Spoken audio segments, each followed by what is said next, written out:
So once again, Wan-Bissaka has put in an outstanding defensive display in a big game against one of the best wingers in the world at the moment, and this time his victim was Kaoru Mitoma. What I actually appreciated the most about Wan-Bissaka's performance was his in-game intelligence and reading of play, as he seems to always approach the player with the ball with the correct body positioning and stance, and so whilst the crunch and sliding tackles or his infamous spider challenge take the plaudits, it's a lead up to the tackle where most of the groundwork is done. Wan-Bissaka reads his opponents extremely well. If they take a poor touch or aren't settled in possession, Wan-Bissaka takes the opportunity to be assertive, and when he does this he takes no prisoners, being aggressive with his tackling, and this is how he usually wins possession. But up against a player like Mitoma, you aren't going to get many of these sorts of opportunities because his ball control is so good. And so instead what Wan-Bissaka does in these situations is just wait for the winger to make a move. A lot of fullbacks get baited into tackles as the winger will look to do a piece of skill or shift the ball quickly, and the defender sees this as the opportunity to move aggressively to tackle, but all this does is make the defender overcommit and give the attacker the opportunity to then shift the ball again and burst past them. Whereas Wan-Bissaka against Mitoma stands off and holds his ground, far enough away so that Mitoma can't just shift his direction and burst past him, but also close enough where he can step forward and put in a tackle if the opportunity presents itself. And if you kept an eye on the Wan-Bissaka-Mitoma battle throughout the FA Cup semi-final, you would have realised that Wan-Bissaka didn't actually have to make too many last-ditch sliding tackles to dispossess Mitoma, and most of the time a tackle wasn't even needed. It was just Wan-Bissaka's perfect body positioning, with his shoulders facing Mitoma directly, but being side-on so that Mitoma couldn't just knock the ball past him and run, which he would have been able to do if Wan-Bissaka had approached him flat-footed and square on. And so Wan-Bissaka's elite level 1v1 defending actually comes as much from his ability to read opponents' next move and his understanding of how body positioning affects a winger's decision, just as much as it's about his actual tackling technique. But nevertheless, the tackling ability alongside his physicality and athleticism cannot be understated,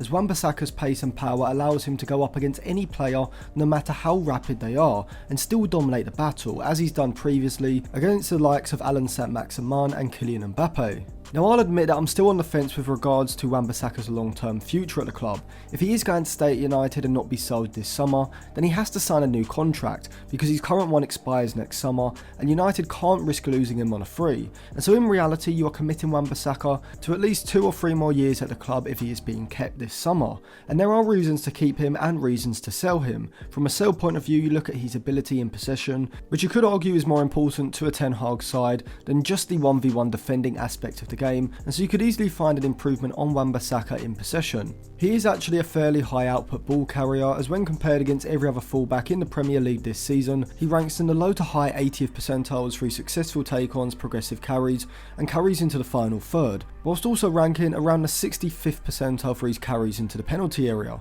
And so whilst his dribbling aesthetic can look very clumsy and unorthodox at times, it is actually very effective, and we did see this in the FA Cup semi-final against Brighton, where there was at least one occasion where he showcased his quick footwork combined with a burst of acceleration to drive the ball down the flank into a crossing position. But I do think that Wan-Bissaka does need to improve in the build-up phase and in the final third, as when he receives possession in the defensive third and the opposition are pressing aggressively man-to-man, he always seems to me as a potential weak link that the opposition could target, as I think most people would agree that either Dalla or Shaw on the other side are a lot better in congested areas with their footwork, and Wan-Bissaka is also sitting between the 65th and 70th percentile range for his XG assisted and for his passes into the final third in the Premier League this season, and a lot further down in the 46th and 28th percentiles for his passes and crosses into the penalty area respectively, and so the need for a creative improvement in the final third is obvious. However, if you do sell Wan-Bissaka for what would likely be only around £25 million with 1 year left on his contract,